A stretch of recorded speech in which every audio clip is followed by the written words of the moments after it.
Okay, great. All right, everyone. Thank you so much for everyone who's here. It looks like we have 31 attendees right now and growing.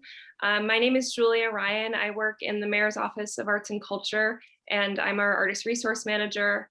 And we have been getting lots and lots and lots of questions about how to host outdoor arts events this summer and beyond. And so I sat on a panel that my colleague Kyra, who I'm going to introduce shortly, gathered a few months ago called a Civic Academy, which is a program that her team has been working on to basically help Bostonians kind of learn a bit more kind of in an introductory way about different city initiatives and departments and processes, and allow the public that time to just kind of get to know folks and ask questions. And I just thought it was such a cool format. And so I'm really excited to have Kyra and her team partnering with us on this. And I am so excited to have all of our really fantastic panelists from the Licensing and Special Events Department, from the Arts and Culture Department, from the Parks Department, and from the Streets team, and then also from Kyra's team in the Civic Engagement Cabinet. So all of these folks are are Bostonians, are city employees who work really hard to make events happen in our city, and are really here kind of with the excitement and interest of supporting constituents every day in that particular type of work. And so I have, an incredible amount of respect for my colleagues here and for the work that they do every day to help Bostonians. And I'm just so grateful for their time. And I'm excited for everyone to, get to hear a little bit more about what they do and ask questions. And with that, I will introduce Kyra, my colleague, who's going to say a few words about her team and what they do.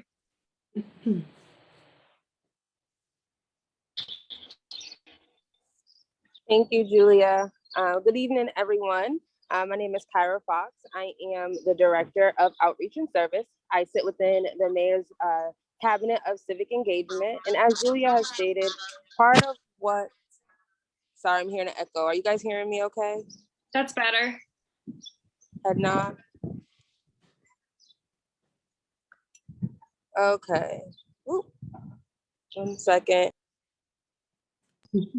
Okay, you guys hear me better now? Sorry, I don't have the best of service. We can hear you good. Okay, good.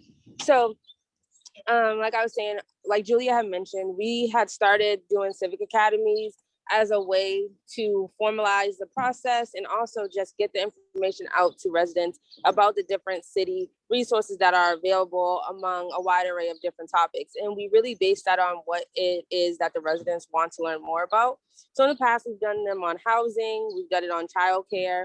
The most recent one we did about activation of open space. And now we're partnering with the arts department to do the one around permitting and things like that. So we would love to hear from you guys after you, or even in the middle, if you have an idea about what you would love us to host. Eventually we would like to host these in person as we have in the past. So but for right now, they will remain virtual. So if you guys have any ideas or topics that you would like to, for us to kind of post, again, drop that down in the chat and we'll make sure to notate that. My team is here and we'll learn more about our program and resources once we start our PowerPoint. But thank you, Julie, and thank you guys all for attending tonight.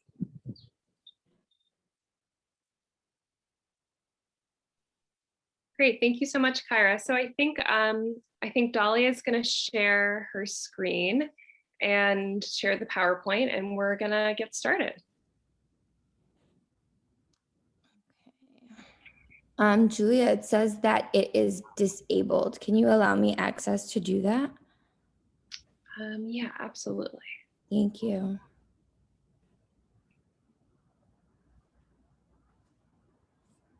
I just made you a co-host. Let me know if that helped.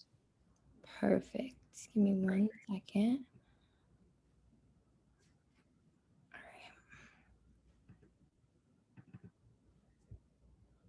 Can you see my screen? Yes, we can see your screen. Perfect.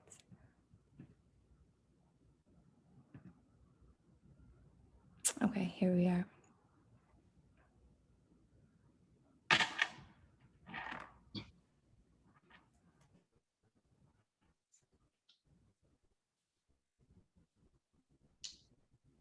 So do you want me to just get started or to go? Yeah, why don't we just get started? Okay. So the Civic Academy is for hosting outdoor arts and culture events. Here's the contact info for our panelists if you guys do need it. So our mission statement for OPS is basically bridging the gap between City Hall and the community and providing basic city services and increasing the engagement and providing outreach with our local residents. And Makai, if you want to take over. So the purpose of the Love Your Block is basically to transform the physical landscape, and we do that with the program. So basically, with Love Your Block, we also have mini grants that you can apply for, and it's small grant up to $3,500, and it goes to any resident or neighborhood or group, nonprofit, that and they can all apply, and it could go towards anything or any project that they're working on. It's a citywide program that will resume as a rolling application of this fall of 2021. And we have funded over like 20 plus projects in the past 5 years. Next slide. So like, also another part of the, like apart from just the Love Your Block cleanups, we have a regular neighborhood cleanups that we do. And those can be done any time of the year. You just have to request them through Love Your Block. And we use a variety of tactical like initiatives to help promote the benefits of the long-term impact and like the cleanliness of neighborhoods. We also have Adopt a Block, which helps encourage residents' participations within the communities and cleaning to help clean the streets. And with that, we offer block parties, which are small fundings that go towards the communities after the cleanups. And they open spring to fall based on like our schedule. And then in the corner, there's a picture of a recent cleanup that we've done in Rosendale. And it was a really great turnout. And we just on the right is just to show like past cleanups, just showing you just the number of volunteers that we've been able to get, and just the amount of trash bags that we've collected overall. And you can see that it can vary. It could be more like a lot of volunteers, we can have way more trash picked up. And it's just showing how, like, you can see Roxbury's on there twice, so that it shows you can request more than just one cleanup throughout the year. And yeah.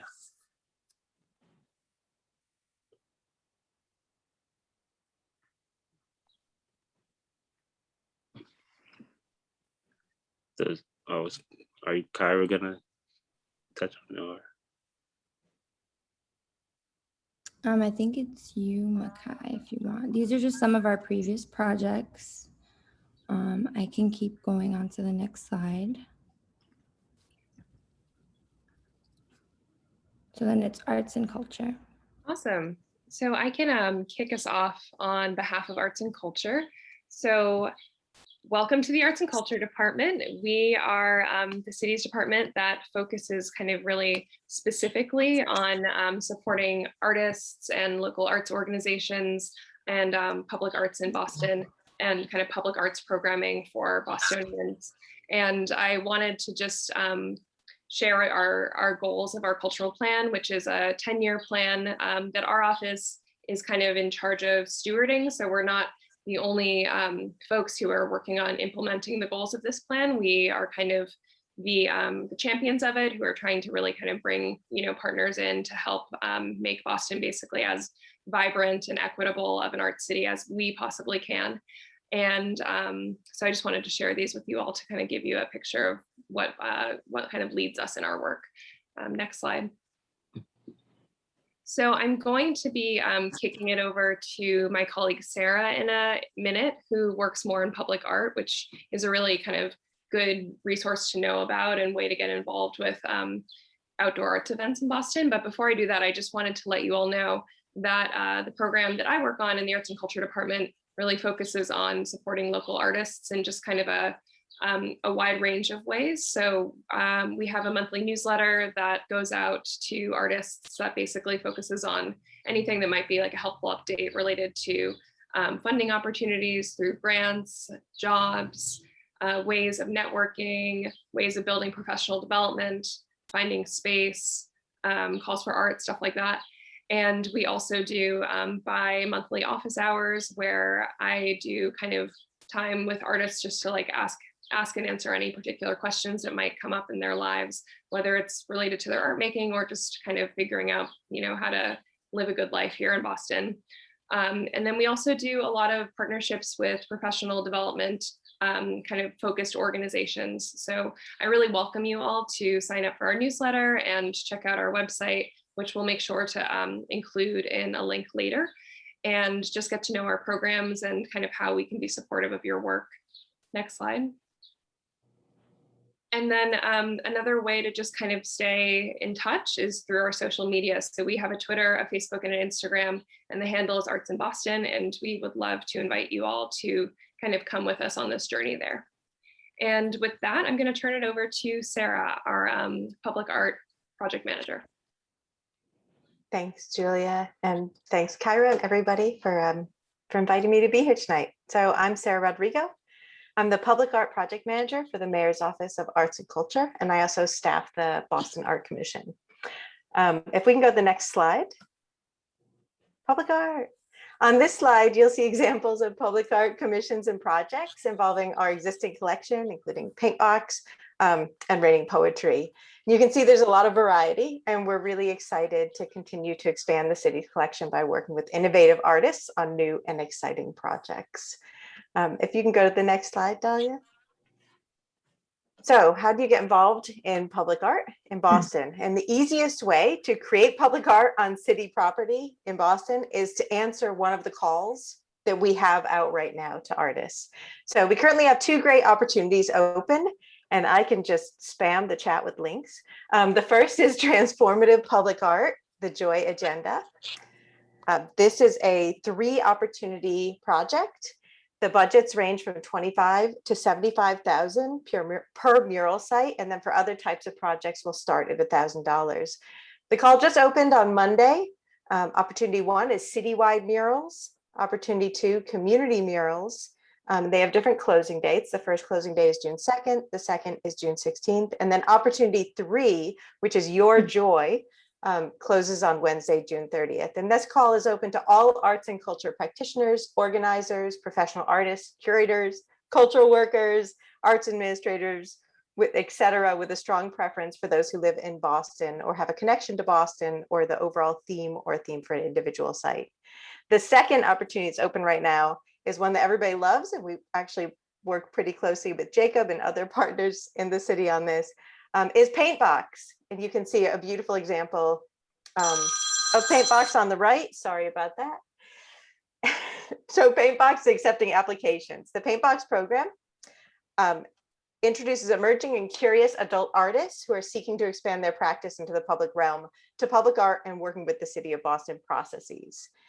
And we're also adding completed paint boxes to the mural map. So Dahlia, if you can go to the next slide, and I'm gonna throw in some links right now and trying to be mindful of time.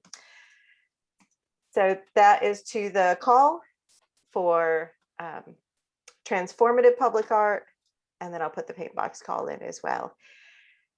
So if you're an artist who's not interested in either of those opportunities and you have funding and you have an idea or a proposal, you can submit an application to the Public Art and Design application. And this is another link. There's a screenshot of that form on the left. And I just added that to the chat as well. So this application form asks for all sorts of different information about your idea, where you would want to cite it, what you're intending to do, the duration of it, etc. When we have that application information, we're much better positioned to be able to help artists realize their proposed project and navigate all the different city permitting processes that people are talking about tonight.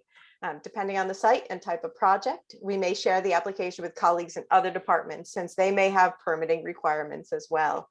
Site owners the departments that are responsible for specific sites, like the Parks Department, will have to give you permission, as well as the Arts Department. And we may need to review the project with other colleagues, such as the Commission for People with Disabilities or the Public Improvement Commission. So getting us the information enables us to help you navigate all of these different processes. Another way you can engage with public outdoors is to visit murals. And we have a mural map available online, which I can add to the chat at some point. And lastly, I just want to give a brief introduction to the Boston Art Commission. The BAC is an independent board of volunteers that approves and commissions innovative and transformative public artworks around the city. They hold public meetings every second Tuesday of the month at 4 p.m. I encourage everyone to attend. It can be really helpful to understand the commission's process for reviewing and approving works. And you'll get to find out what's happening in public art in Boston that month. And that was it. I hope I was under time. Thank you.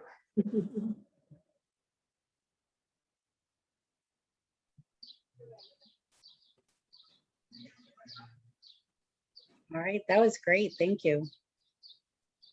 So again, my name is Today Baker, and I'm with the Office of Licensing and Consumer Affairs and Special Events. Just an overview of what this office includes. The Office of Licensing and Consumer Affairs grants and regulates licenses for restaurants, hotels, nightclubs, and special events in the city of Boston.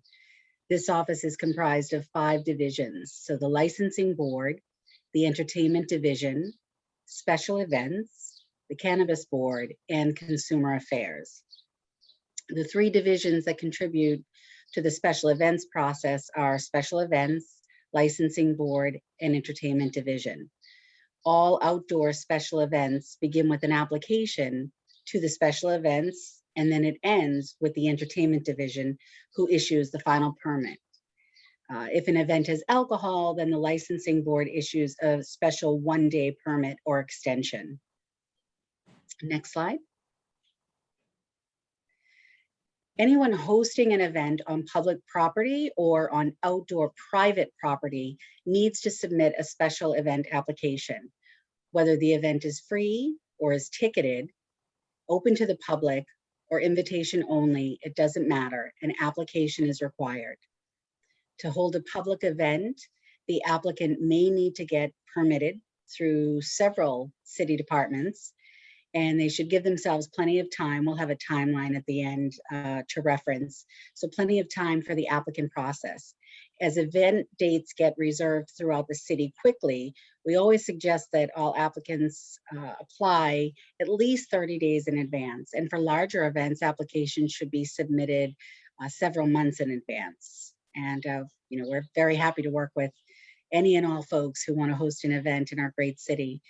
Examples of special events include parades, feasts, processions, festivals, open markets, block parties, road races, concerts. And next slide.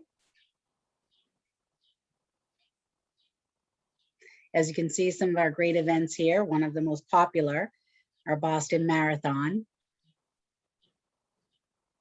And I think I see St. Patrick's Day Parade, Pride Parade, lots of events we help to support. And next slide. Yeah. Let's see, we had the SOWA, we had the South End. There's several events that you might recognize in those photos. And here's the timeline.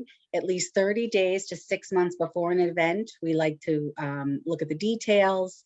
An event organizer, an applicant, would do their due diligence of finding the date, the location, attendance, capacity, all the details, if there's food and alcohol service, entertainment.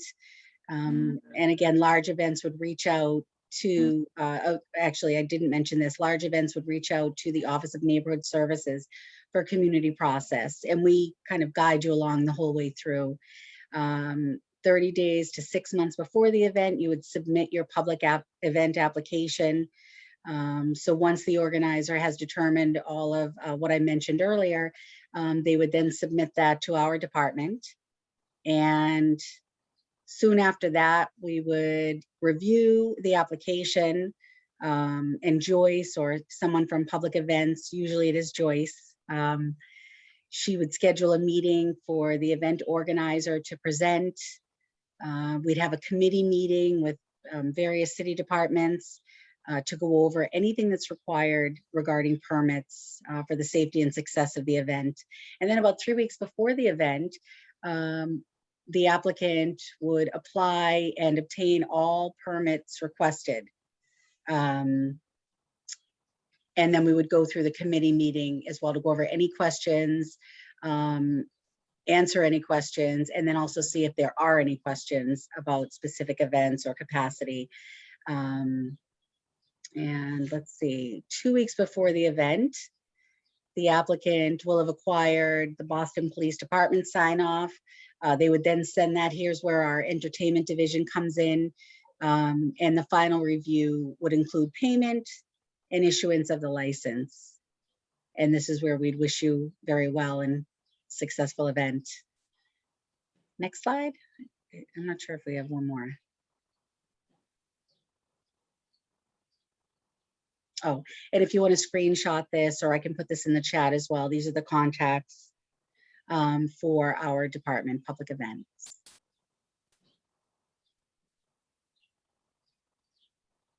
Thank you.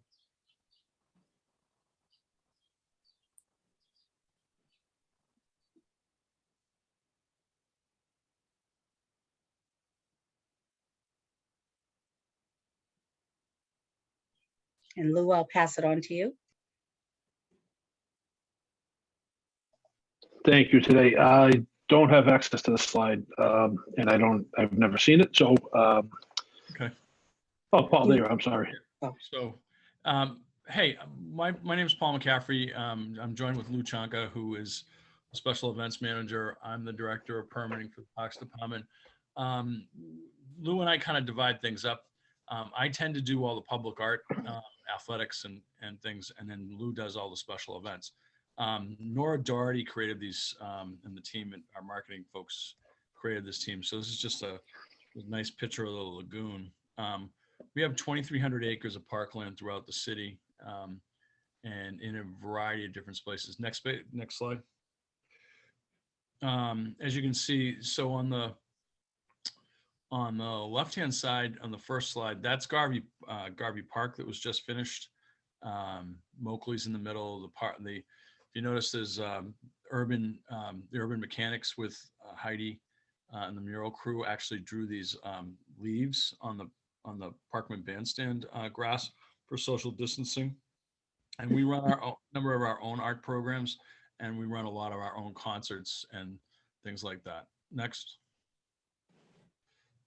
slide. We also did a story walk. We have a park partner program, which is very similar to Adopt a Block. We do bulbs and things like that. And then we also have a Parks Department monthly newsletter. Next, if there is one. And also our social media. And we put a lot of information out through our social media and signups. Next. Okay, so go back to the last one, please. Sorry, I didn't mean to jump ahead. Okay, so we have on our website at cityofboston.gov/parks, we have an interactive website that you create an account, set up a permit, create an account, and then book your time.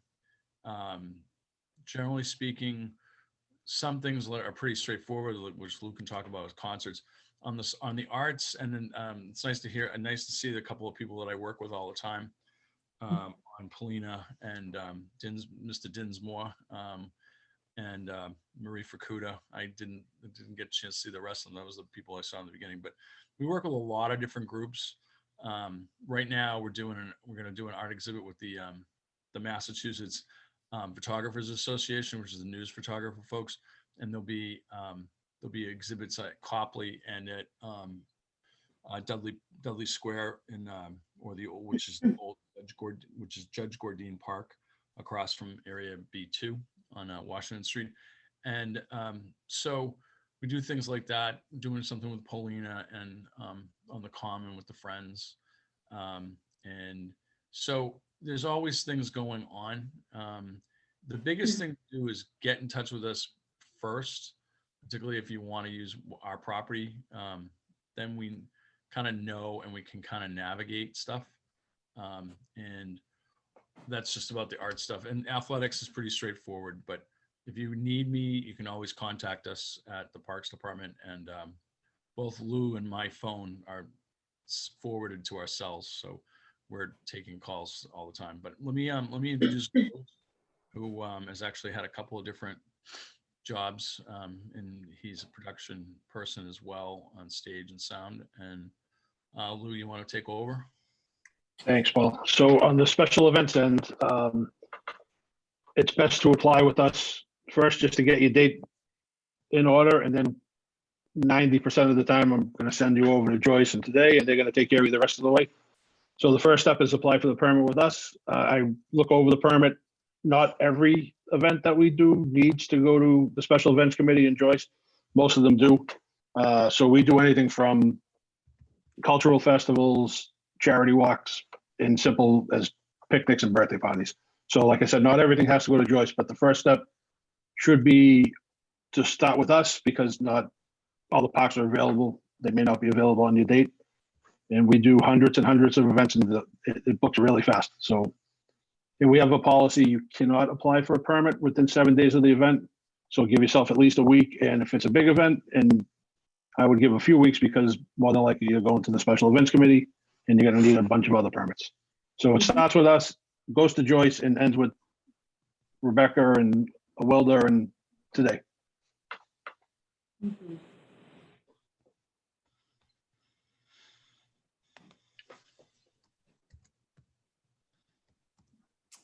Great. I think Streets is up next. Thanks.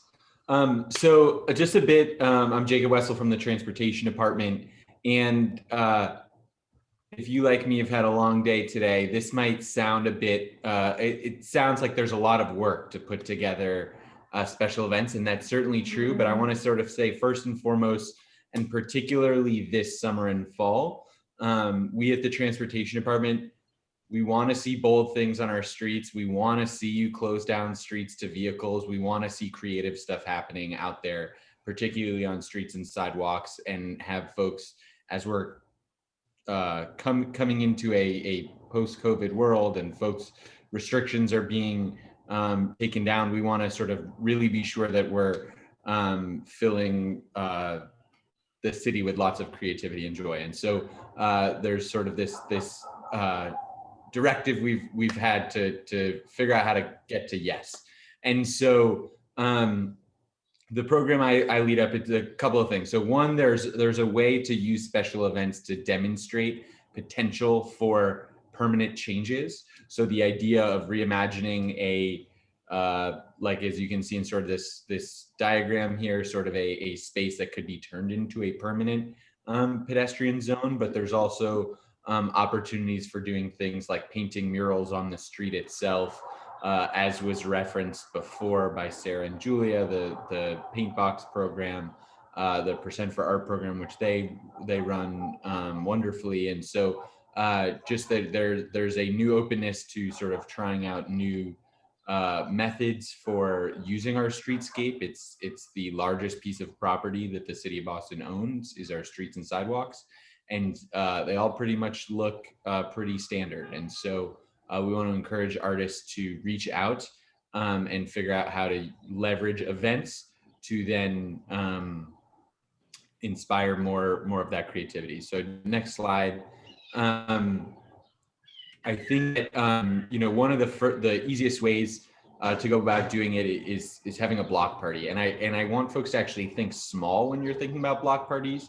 The block you live on, the block that neighbors might be gathering on, this is actually this is the lowest permitting burden by far. You can pull a permit at the website below, and there's a way to avoid, by keeping things relatively simple, you may be able to avoid the whole special event process when we're talking about just one block on a residential street.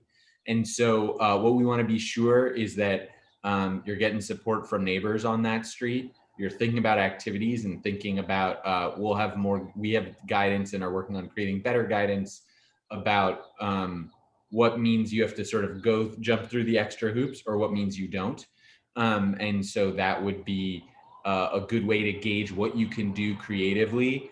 If maybe it's acoustic music, but you're going to be on the private property on someone's porch as opposed to public property, that might be a different permit or not need a permit compared to playing smack dab in the middle of the street or something like that. So we'll work with you to try to talk through all of those things and particularly figure out those little hacks about how to avoid jumping into a bunch more permits or fees or anything like that. But both from finding places in business districts to finding those residential streets where folks can gather. I think if this becomes the summer of block parties, I'm going to be a happy person, and I hope there's lots of places I can go around town. So feel free to reach out and use that permit as a beginning step in addition to the special events permit if you're trying to do something a bit more elaborate. Next slide. One larger thing that the city will be launching in the coming weeks will be an open streets program. So be on the lookout for that. If you would like to collaborate with us, we will be sort of launching larger open streets, car-free streets that are miles long. And as we look to deploy some of those, we will be hiring and working with local organizations to hire artists, particularly those that are in the performance space, but also other types of interactive artists to make sure that those routes are fun and exciting. So be on the lookout. That's not launched quite yet, but it will be in the coming weeks. And next slide.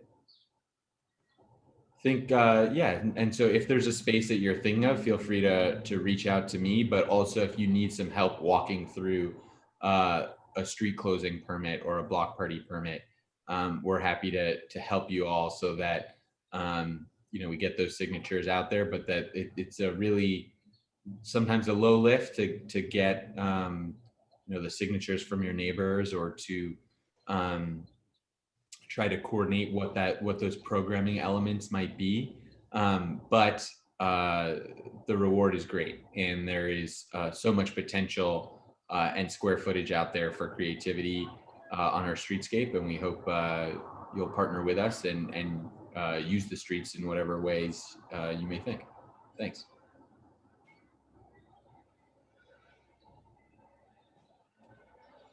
Awesome. So I think that was all of our presentations, and we have just like a beautiful amount of time left for questions today. I know that Kyra's team, I think, had a few upcoming opportunities they wanted to mention first. Do you guys want to do that now?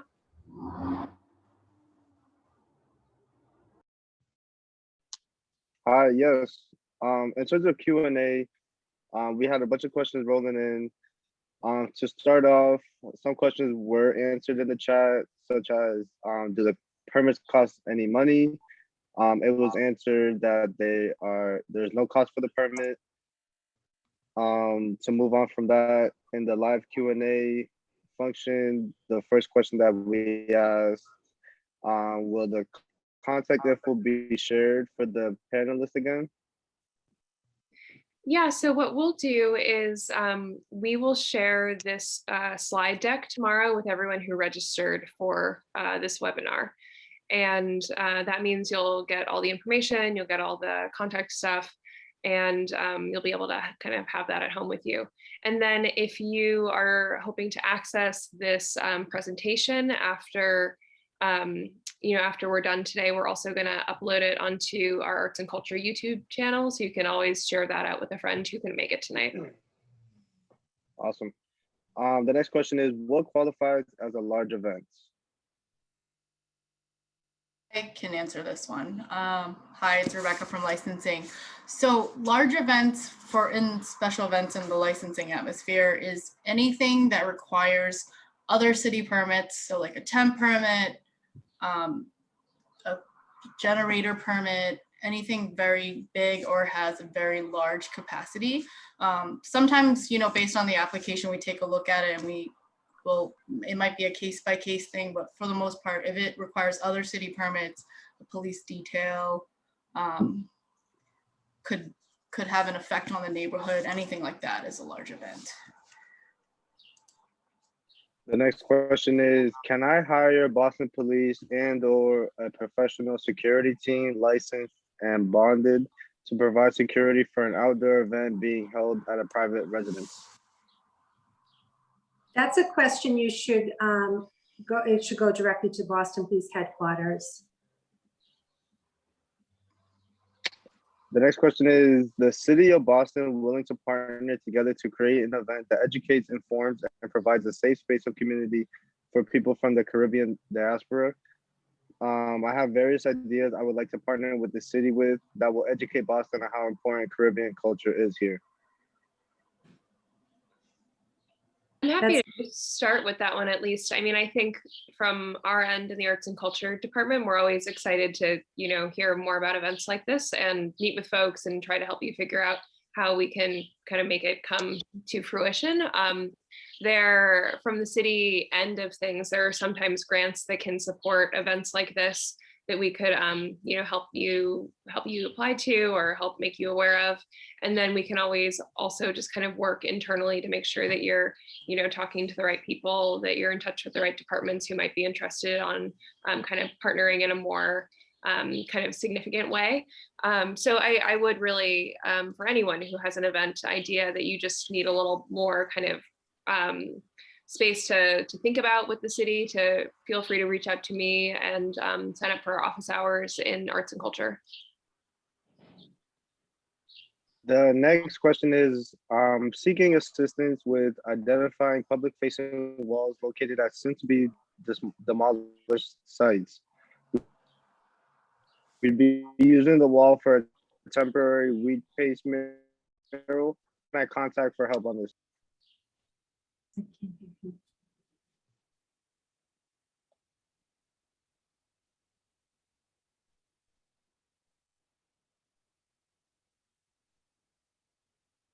Can you ask that question again? I didn't hear you. I think your connection just broke up a little bit there, Joshua.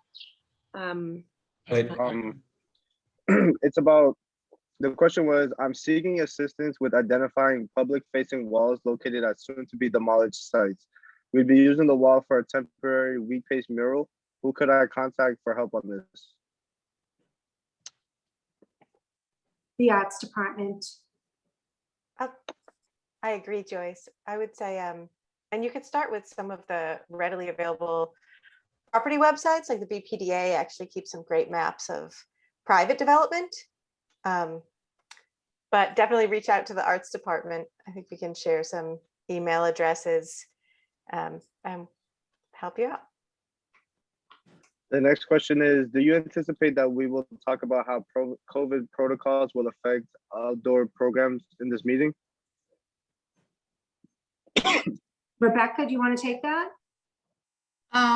So everything is going to be lifted on May 29th. So we might not even need to discuss COVID protocols anymore.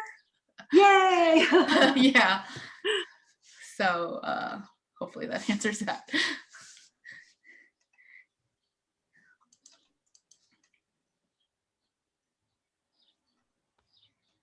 The next question is, can liquor or food be sold at a public function at a private residence? This question should actually be emailed to the licensing board. My expertise in the alcohol portion of things is not that great. So the board can answer that.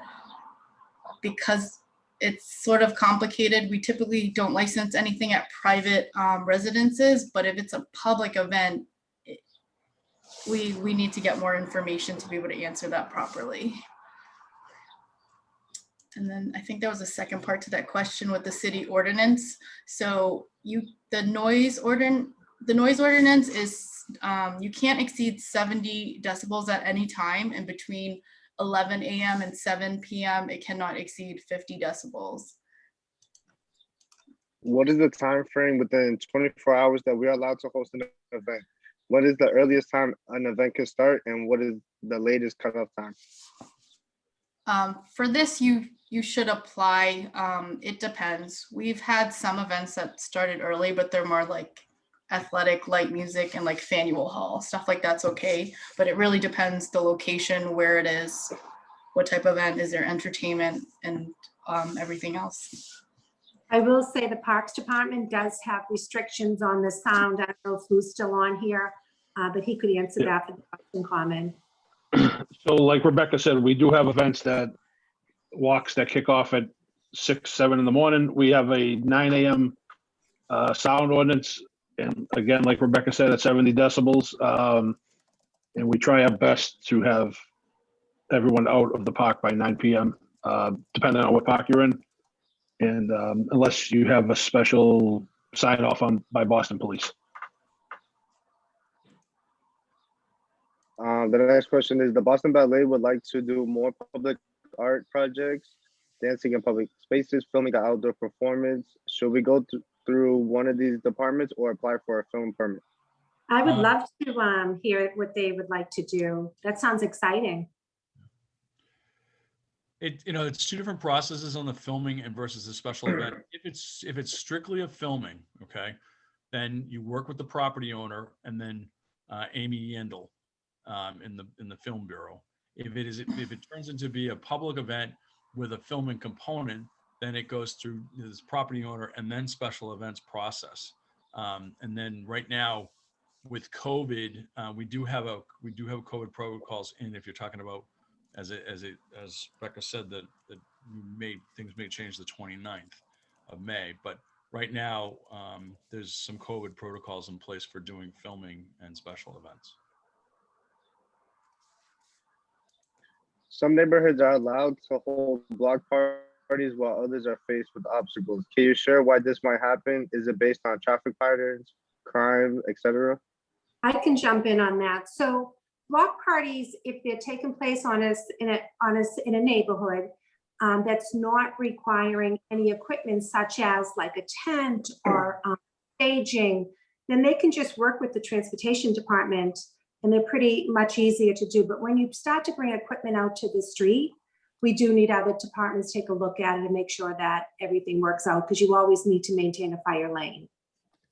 And I'll say the question is on point, though, that there hasn't been an equitable distribution of block parties across all neighborhoods. And there's certainly lots of hurdles that folks find when they're trying to organize a block party. We always see that the first time is always the hardest because you're learning the ropes. And when it's the 27th annual, whatever street block party, it flies through no problem. So we encourage folks to reach out early on to talk to us now about planning those block parties, about reaching out to your neighbors or friends so that we can have more of these block parties. And so that it's not us sort of saying why something can't happen, but figuring out how wide the fire lane should be, doing a tent, but maybe it's only 10 by 10 instead of the 20 by 21 that you want, things of that nature. So please reach out if you're interested in having a block party. Some streets, if there's more traffic that flows on a street, it can be harder to close it off than something that's a one-way or pretty redundant in the roadway network. But we'll figure it out. For one day we can do a lot, particularly if a lot of people are going to be involved. I also want to say, Jacob, too, that street closing application is pretty easy to use that transportation has. It's easy to use, and we're changing up the website over the next month to really tell people that. I think it seems scary, and then you realize you can really fill it out in 10 minutes. So start with it, look at it. It might require, there's a point where it says, have you talked to all your neighbors or what's your flyer? But it is quite easy compared to a lot of other processes the city runs. Will outdoor events have occupancy limits? Well, we certainly get into a better place. We really just got off of having a lot of capacity restrictions. It would depend on the location. It's hard to just answer that question. But I think with regards to like COVID restrictions on May 29th, those have gone away. So it would be the same occupancy restrictions that we would have had in 2019 or whenever. Are city department staff in place beyond the November election? Curious or planning for beyond this year, something this group can speak to? Yes. I think we all hope to be and plan to be here. A lot of folks on this call are career staff, so it's not they aren't mayoral appointees necessarily.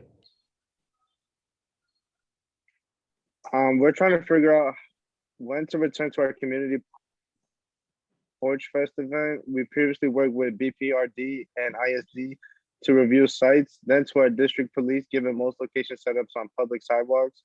But it sounds as if we should go as a formal application for special events first. Also, are there funds specific for these types of free community events being planned for release this year? So once we see the plans that are put in place, we'll set up a meeting and we'll have inspectional service there and fire and public works, transportation, all of the departments that are needed to take a look at the plans. And then in terms of just to clarify, sorry, no, if you wanna go, Josh, that's fine. I just was gonna no, you hit can on the continue your clarification. Yeah, so in terms of funding for events like that too, our office has a few opportunities for funding, and I know Kyra's office has some funding opportunities as well.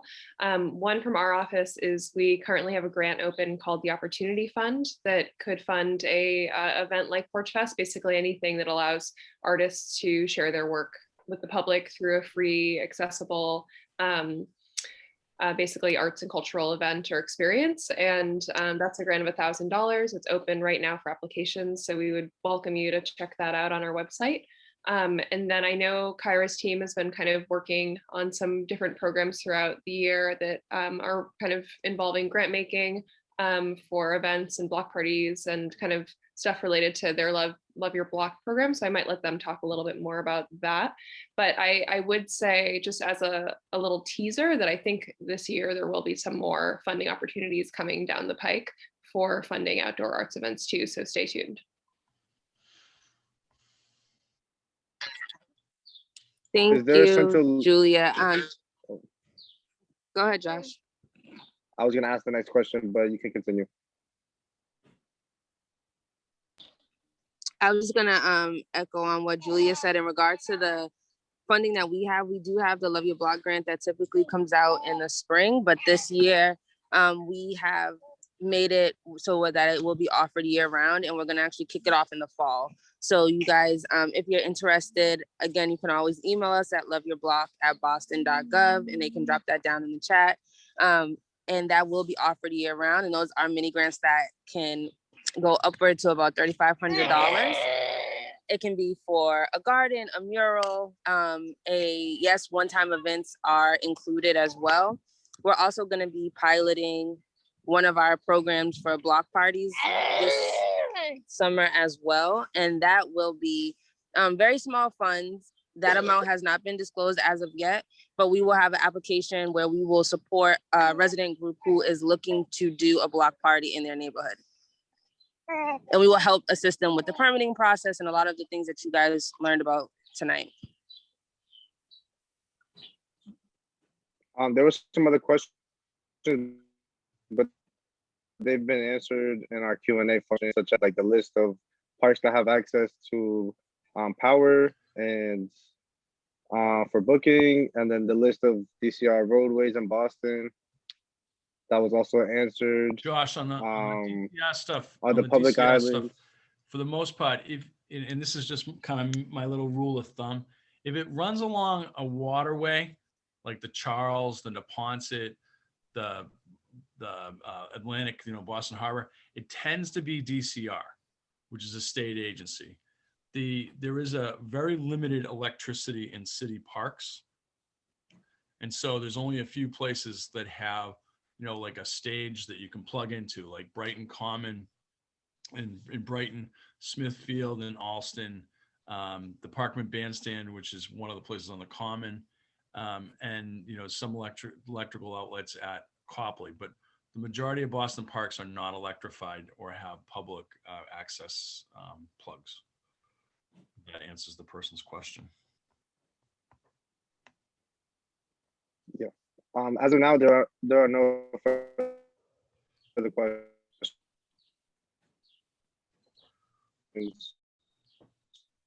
So it's I wasn't curating on the.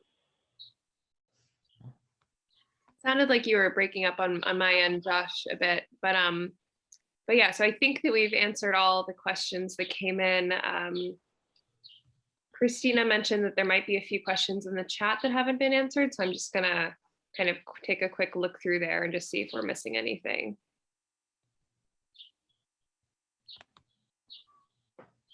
Sorry, the one question that I saw that didn't get answered was about curating on the Roxbury Heritage State Park.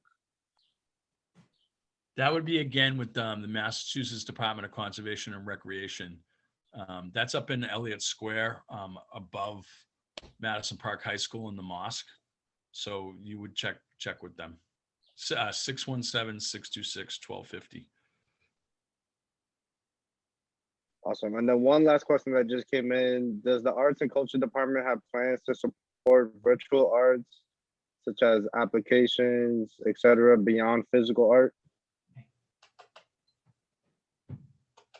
So I think what I'm understanding, and Sarah, tell me if this is what you're understanding too, this question is kind of focused on supporting art forms that aren't maybe visual, physical art forms. Is that what you're getting? Okay. That's what I'm understanding as well. And the answer is yes. And we actually have been supporting them. So last year's transformative public art, we expanded our definition of public art, and we funded virtual artworks and online artworks, all sorts of different projects. And it was really fantastic. One of the silver linings to everyone moving online last year. And so we're continuing that with the transformative public art for this year. The third opportunity in the transformative public art call that opened this week, again, opens up potential funding for those kinds of projects. So I did include a link in the chat earlier, but you can go to our website. It's posted on the site, and you can read more about it on the site.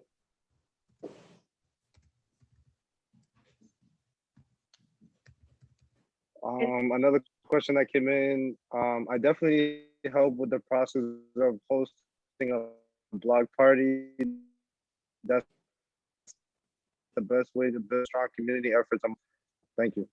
Yeah, so I mean, to speak about blog parties, the Office of Public Service is looking to start giving out the applications for hosting in around certain neighborhoods. So if you just give us an email, I love your blog at boston.gov, we'll send you out some more information regarding that.